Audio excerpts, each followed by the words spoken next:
നമസ്കാരം, ജന്മഭൂമിയിലേക്ക് സ്വാഗതം. രാജ്യത്ത് റെക്കോർഡ് ഇട്ടുകൊണ്ട് മൂന്നാം തവണയും NDA സർക്കാർ രൂപീകരിക്കുന്നതോടെ ഭാരതത്തിലെ സ്റ്റോക്ക് എക്സ്ചേഞ്ച് വിപണിയിൽ വമ്പിച്ച നേട്ടമുണ്ടാകുമെന്ന് പ്രധാനമന്ത്രി നരേന്ദ്രമോദി പറഞ്ഞു.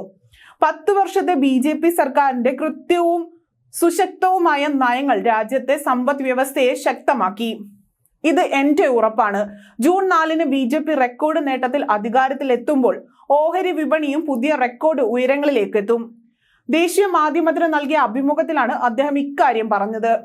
2024-ൽ സെൻസസ് 25,000 പോയിന്റിൽ നിന്ന് 75,000-ലേക്ക് ഉയർന്നുവെന്ന് ബിസിനസ് ദിനപത്രം പറഞ്ഞതായി പ്രധാനമന്ത്രി നരേന്ദ്രമോദി പറഞ്ഞു.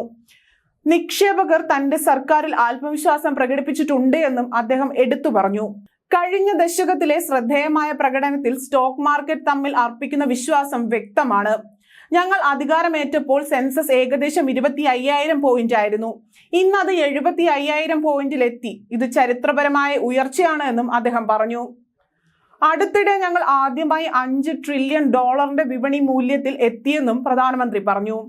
കഴിഞ്ഞ 10 വർഷത്തിനിടയിൽ നിങ്ങൾ ഡിമാറ്റ് അക്കൗണ്ടുകളുടെ എണ്ണം പരിശോധിച്ചാൽ പൗരന്മാർ ഇന്ത്യൻ സമ്പദ് വ്യവസ്ഥയിൽ ആത്മവിശ്വാസം പ്രകടിപ്പിക്കുന്നു എന്നത് മനസ്സിലാകും.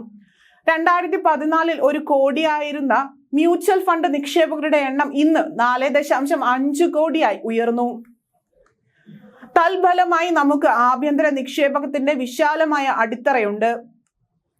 ഞങ്ങൾ നടപ്പാക്കിയ വിപണി അനുകൂല പരിഷ്കരണങ്ങളെക്കുറിച്ച് ഞങ്ങളുടെ നിക്ഷേപകർക്ക് നന്നായി അറിയാം. ഈ പരിഷ്കാരങ്ങൾ ശക്തവും സുതാര്യവുമായ ഒരു സാമ്പത്തിക സംവിധാനം സൃഷ്ടിച്ചു.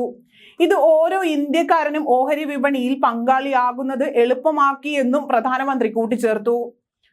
ലോക്സഭാ തിരഞ്ഞെടുപ്പിനുള്ള പ്രചരണ അവസാന ഘട്ടത്തിലേക്ക് കടക്കുമ്പോൾ വോട്ടർമാർ തന്റെ പാർട്ടിയിൽ വിശ്വാസം അർപ്പിച്ചിട്ടുണ്ട് എന്ന ആത്മവിശ്വാസത്തിലാണ് പ്രധാനമന്ത്രി നരേന്ദ്രമോദി ഉള്ളത്.